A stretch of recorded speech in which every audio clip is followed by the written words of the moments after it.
How to do, y'all? Tables here. We are starting a new character, Carrion Golem, Necromancer, and I wanted to just do a short introduction video to the POB. Um, what I'm planning to do with it, as far as setting up the League Start POB, and just kind of going through the build, just in general. This is the tree. It's gone through several iterations. I've been doing a lot of research into Golem and finding the best path, the best pathing. And I think I'm more or less settled on this situation. Um, the way I originally leveled, by the time I got the maps, like my golems just were not very tanky. All right, they just weren't tanky like at all. Um, Now, if you're gonna go, we're running cold iron points right now, and that's what I had. That like that is that's your like one of your main goals after or before your jewels, whichever one you decide to go for first. You really want the cold iron points, right? And I say this because running two clay shapers, which is probably a more ideal situation, given the seismic trap meta right now. Cold iron points are probably going to be like uber expensive on League Start. Um, I am going to make a tree that is using clay shaper. It's going to be a little bit less DPS, and you're going to have to spec into some minion life, some extra minion life, because you're not going to have the +3 to your carrying goals. And as we all know, with spells on minions, plus level is life and damage. And so without those extra levels, you're gonna need some extra life on your minions, or they're gonna start getting demolished pretty hard in maps. And this is just from what I've experienced as I've leveled and things like that. Like I didn't level with Indomitable Army, the Indomitable Army wheel, and I regret that. I think that is definitely a must-have and a must-need to level with. That's my recommendation. I would go clay shapers into minion life, and I would sack some points, probably these 3 points right here. Yeah, and then I would put them purely into minion life, just to kind of bolster them up a little bit. Um, I don't know if I would go for the regen as much right now, as much as I would want just the pure percent life. Um, and that's going to really help out quite a bit. Now it won't be as much as +3 levels, but you should notice a fairly decent boost, while like when you're first hitting maps. And then eventually, after a couple of days, the price will go down and down and down once the seismic trappers get their stuff and people that are selling it. And then we're gonna talk about the jewels. The only jewel that is like mega expensive on League Start is Primordial Mites. I'm not counting Anima Stone because to get Anima Stone you have to go through Primordial Mites, right? And I'm assuming that the reason this is the most expensive one is because it's aggressive, um, or it makes your minions aggressive rather. And if we look at the price history on the primordial gems, I mean, it just tanks, right?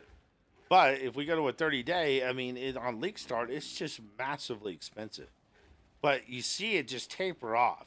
You could honestly wait 4 days and just fill up with some harmony, some eminence, because harmony and eminence are about 3 chaos on League Start, and so you can use this to bolster your damage, to a fairly significant degree until you farm the currency to be able to get yourself a might. And you're going to need two of them, right? You're going to have a might, an eminence, and a harmony to create your anima stone, or you can buy the anima stone outright. Uh, and then you'll have to have another one with either a double harmony or a single harmony and an eminence, whichever way you prefer to do it. Some people like double harmony. I don't think I've seen anyone run double imminence. I have the build set up with one of each. And so, as far as League Start goes, let me go back to my POB. The Cold Iron points in these 4 gems are hands down your most expensive, like, hurdles to get over. And it's more than this is more than doable. I mean, you could also choose to farm the primordial cards and like Wharf or Peninsula if you so see fit. I don't think I'll be doing that. I'll be just trying to farm as much currency and spending that currency appropriately. Um, and so that's one of the main points I wanted to talk to you guys about with the POB is these 2 hurdles, and they're fairly large, but they're absolutely doable, especially on League Start. This is fully capable of being done. Now, as far as gear goes, ideally we would want pure armor bases, but on a League Start, you're not going to have a ton of chromatics, so I would do armor and evasion pieces to be able to fit the blue gems that we have in the build.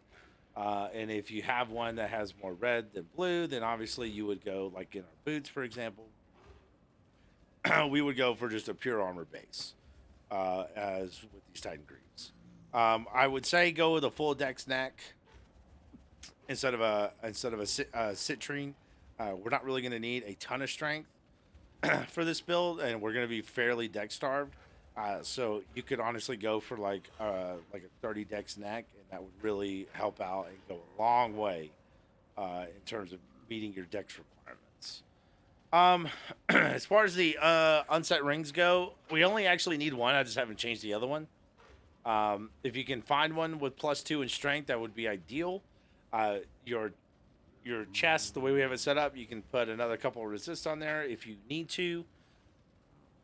I tried to keep the life rolls to a minimum, somewhat like mid-level life, like good, but like not amazing. Just to give like a nice decent baseline for what you're going to be looking at by the time you hit maps. This is a level 80 POB right now.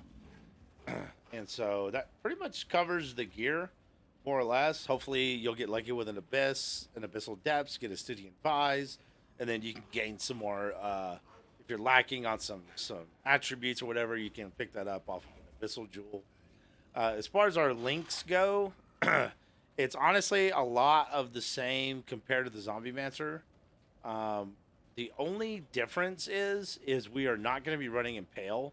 We're going to be running the same Life and Meat Shield on our Spectre and Animate Guardian because I really just hate it when they die.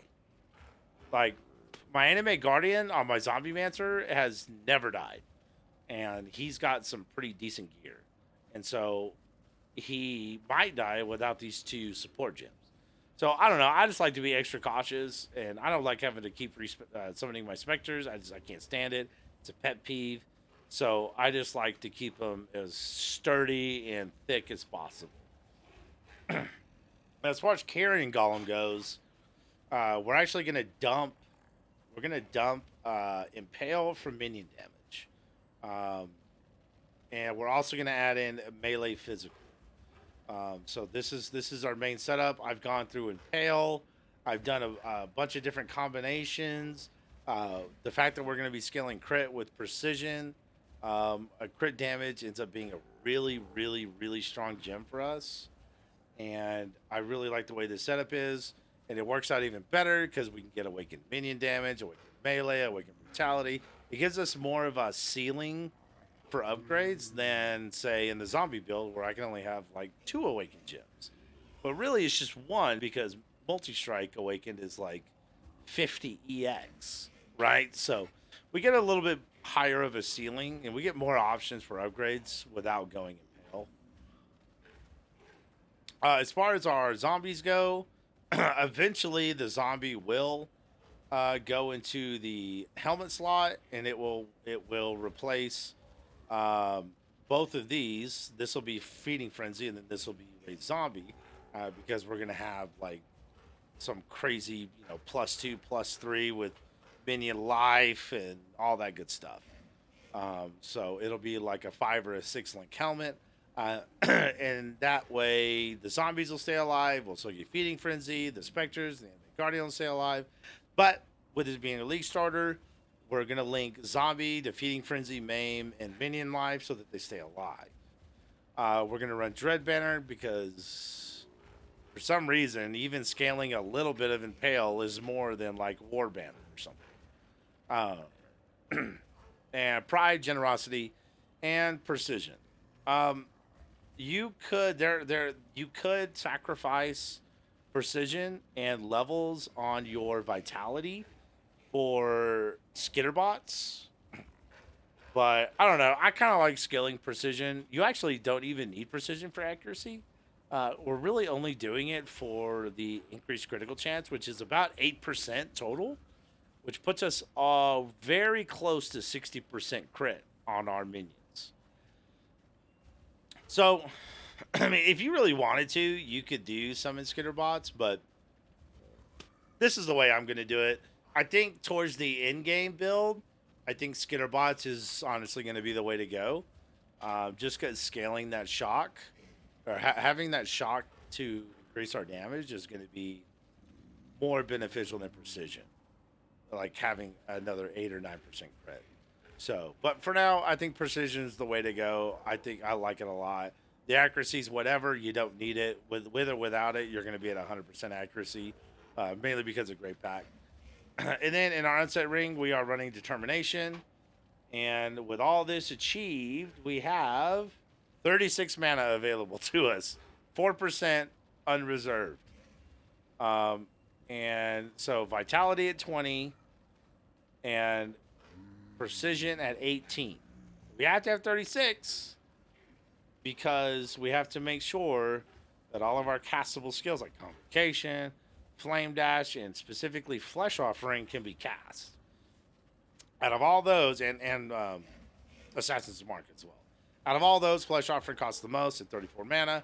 We have about a 21 mana regen per second.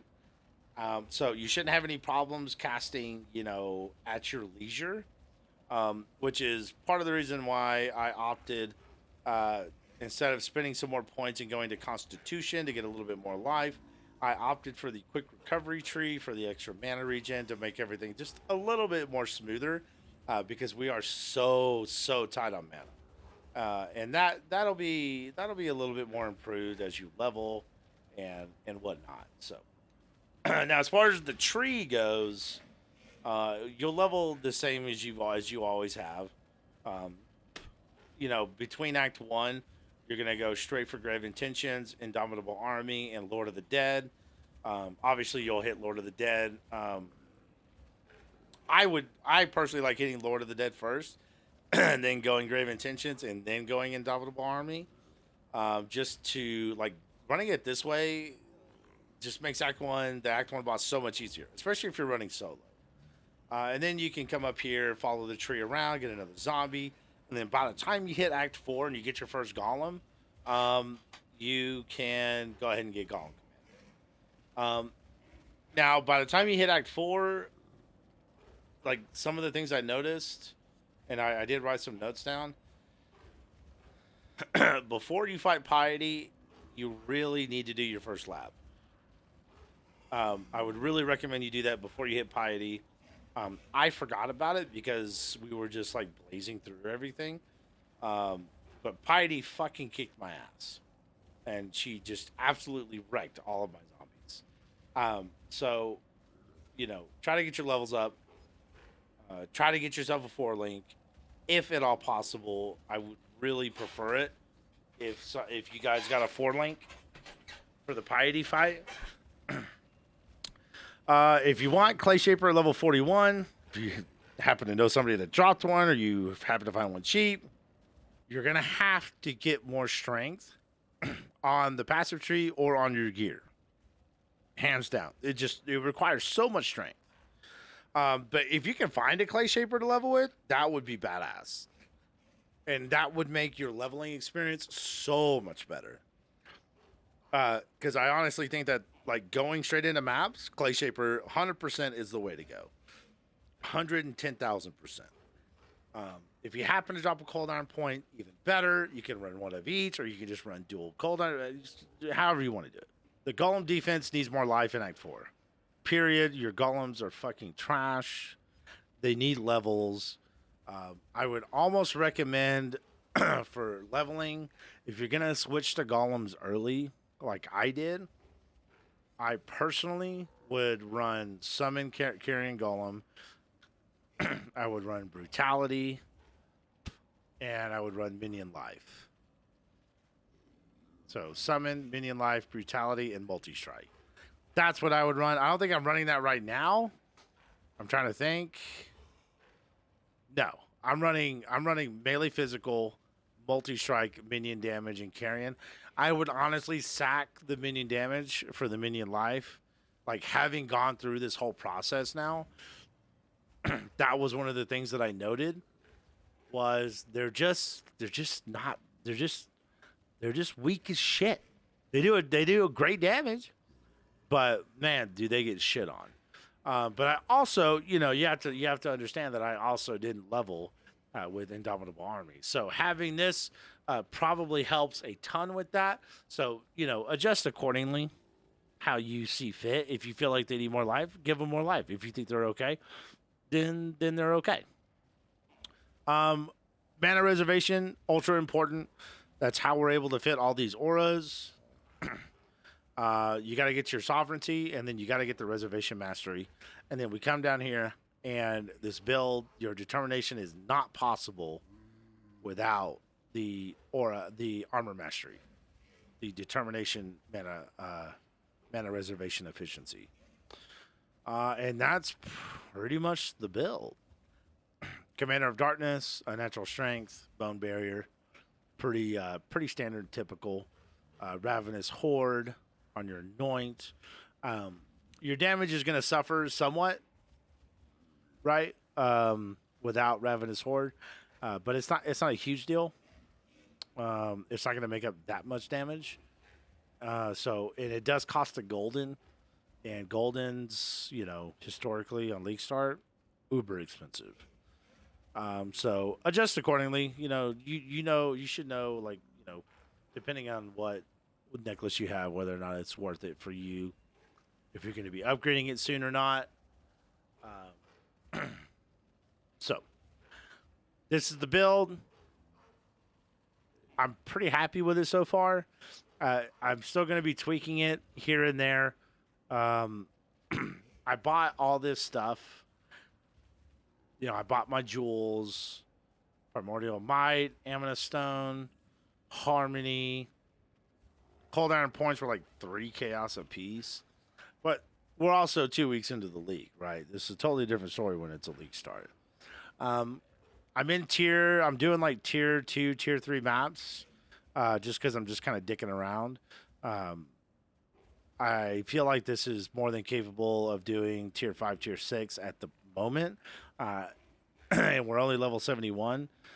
So we still have some more levels to get on our gems. I see this hitting, yellows, end of yellows, most definitely. But time will tell, right? You can only go so far with about, 3 million damage, right? Especially on minions, because their damage is split. But this is essentially where we're at. Having the better helmet's going to help considerably for a plethora of reasons. And we're also running on a 4-link. We're running on a 4-link in tier 4, tier 5 maps. That's super easy.